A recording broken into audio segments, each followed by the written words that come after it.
Good morning, everyone. We are continuing here in the Kitzur Shulchan Aruch in the laws of Ribbis, of loaning with interest and borrowing with interest. And today is a chiddush, is a very novel concept which we learn out from the Gemara and from the Poskim, from the Halachic authorities, which is a whole new level of where the prohibitions and the limitations of Ribbis, of interest, is going to play itself out. So listen to Halachah. Im lahaya aloive ragil, if the borrower was not accustomed to initiating the greeting between him and the lender at previous times, which means that when they would pass each other on the streets, the borrower was not the one that would always say Shalom Aleichem, hello first. It was often the lender that would do that. Now that he borrowed the money, he's not allowed to go out of his way to say hello first before the lender says hello to him. And also, you're not allowed to give any special or particular honor to this person.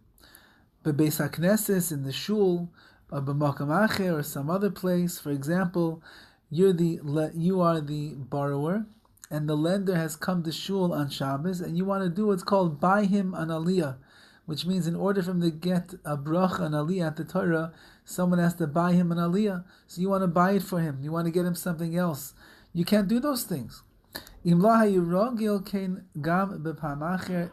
you were not accustomed to doing this in the previous time, which means if your nature with this person was, again, you're the borrower, and normally when the person who was the lender before he actually ever lent you money would come to shul, you're very good friends, so you would always buy him an aliyah. No problem now if you want to buy him an aliyah, but if you never did before, so then as we're going to see, this is tantamount, this is called ribbis. V'chein shar ribbis devarim ba'alma aser. So to any other mere words of ribbis, where you're adding something extra with the words that you have done or the treatment that you're giving to the person, that's called interest. Shenemar, like it says, Neshech kol davar asher yishach. It says you shall not cause your brother to take interest of anything that he may take as interest. And it says over the word kol davar, which means anything, could also be translated as kol dibor, any words, which means any words that a person says, which can be taken as interest.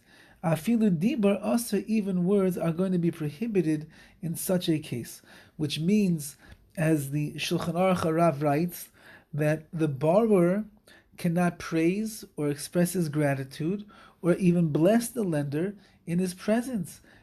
That's all considered you're giving him more than he had from you before. That is called Ribbis Devarim, which is the words of Ribbis that a person speaks. And it goes the other way as well. So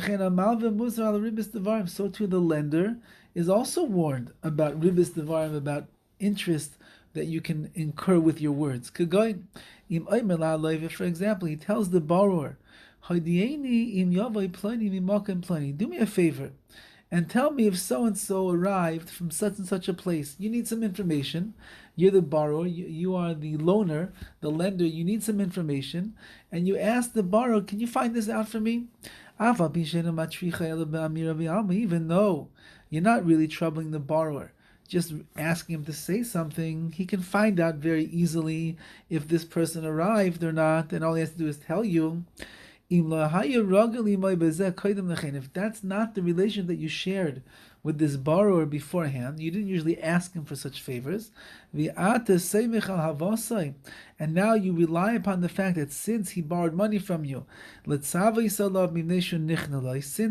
the borrower is subservient to you because he owes you the money, you feel very inclined to order him around and ask him to do things. Ribbis, says the Shulchan Aruch, this is ribbis. This is considered to be interest. If you're going to say, it says, Eved leivel ishmalve, but the verse writes, a debtor is a servant to the creditor.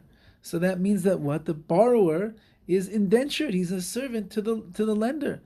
So how can you say that the lender is not allowed to use him for things? This only applies, let's say that there was a court case between the borrower and the lender. The lender says, I want to go to the great Bezdin, the rabbinical court, and let's judge the case over there. And the loiva, the borrower says, no, let's litigate, let's make the case over here in the local courts. In that case, the borrower is obligated to do as the lender wishes, and he has to go to the great court. However,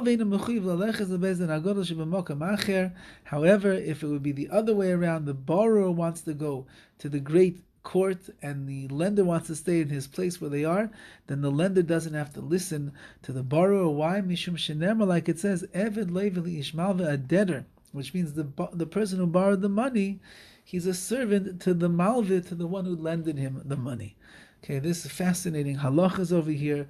We have many more interesting halachas that we have in the world of Ribbis, which is really going to help to change the way that we deal with the situations where we could easily transgress a prohibition of Ribbis just by opening our mouths and saying the wrong thing. Have a wonderful, wonderful Shabbos.